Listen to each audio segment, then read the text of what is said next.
నాశన భవభయహరణ ఏ పేరున నిన్ను గొలుతుము మహదేవా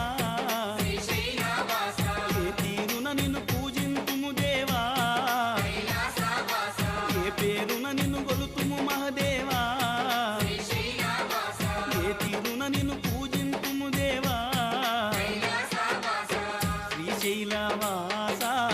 శ్రీ మల్లినాథ నీ దర్శన భాగ్యం ఈవయ్యా మా జ్యోతిర్లింగా ఈ జన్మకు మోక్షం ఈవయ్యా